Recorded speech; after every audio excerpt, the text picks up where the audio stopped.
everyone. My name's Kristen. I also go by Ms.Filmingo, and thanks for clicking on this video. I'm so happy to share my exclusive interview with writer, director, producer, and star of Fantasy Life, Matthew Shear. Fantasy Life has a wonderful ensemble cast that includes Amanda Peet, Alessandro Novola, Bob Balaban, Jude Hirsch, and Andrea Martin. Fantasy Life premiered at the 2025 South by Southwest Film Festival and will be in theaters in New York starting March 27th and will be available in theaters nationwide on April 3rd.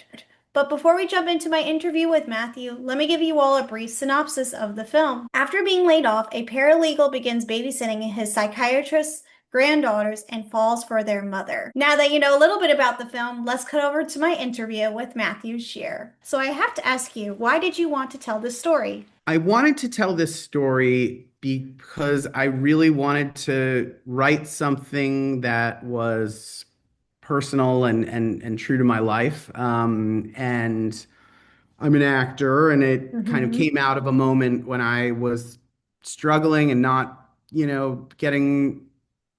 getting parts that I wanted and or any parts. And it was like this opportunity to really sort of delve into my experience and yeah. Well, I love hearing that because I've seen you discuss it on in other interviews because mental health plays a huge part in this film, and I really appreciate you exploring that. Of course, you know, your co-star is Amanda Peet and is a producer on the film. What was it like working with her, and what was it like bringing her onto this project that you say is very personal? Yeah, it was a really wonderful collaboration from the beginning.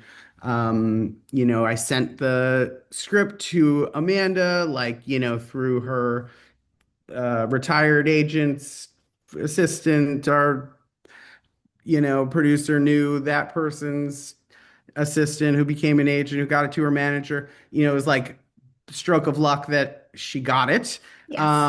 And when she read it, she wanted to talk to me.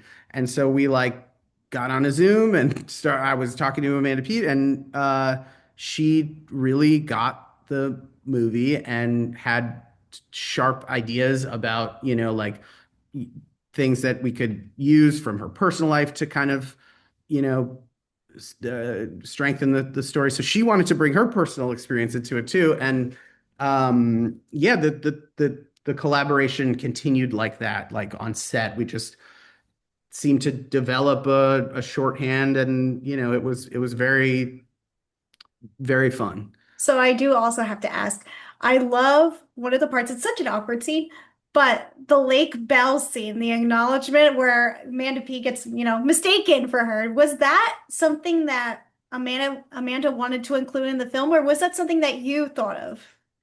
No, Amanda. So in the original or the screenplay that she read, there was a scene where someone recognizes her from something, but it wasn't her.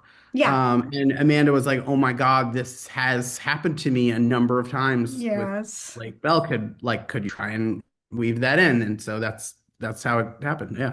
So then I have to also ask, did Lake Bell know about the scene? That's one thing I would love to know. I don't know. I think she actually does now. And I think her and Amanda are in touch and have, I think they're friendly. I don't really know exactly her Yeah. experience, but I know she's at least aware of it. Okay, fantastic. So you shot the movie in New York. It's a feel-good, like New York city vibe.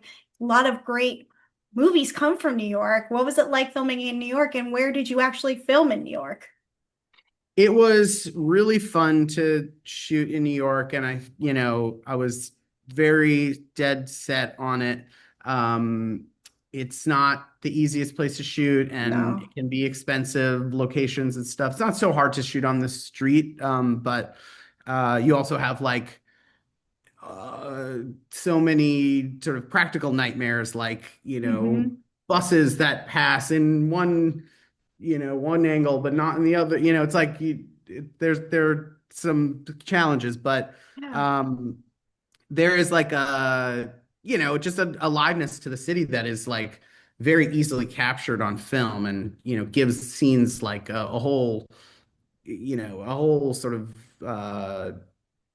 backdrop of reality. So yeah, and we shot on the Upper West Side. We shot right by Riverside Park. We shot at this diner that just closed down called the Ritz Oh, Diner. oh That's the yeah. diner at the end of the yeah. Um, and yeah, it was great shooting in New York. Are there any like romantic comedy dramas that you love that take place in New York that helped inspire you to write this, besides including your own personal factors?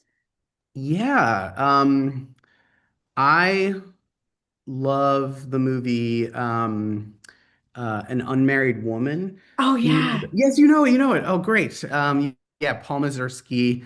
I just think that is like, yeah, an incredible, and it has the vibe of, that 70s, 80s New York romantic comedy, which, really like isn't just, a kind of like bubbly, fun thing. It has some sadness and, conflict in it, as well as the humor and romance. So yeah, I was really kind of drawing on that type of movie. Well, definitely. And then unfortunately, I only have time for one question, but what do you hope audiences take away after watching Fantasy Life? I hope they relate to the, two main characters in the end, and that they can kind of get involved in their lives and feel for them somewhat, and kind of understand why it was meaningful for them to, you know, sort of acknowledge each other as people. Yeah, well, definitely. I can't wait to see what you direct next. I hope you direct more in the future. And thank you so much for your time.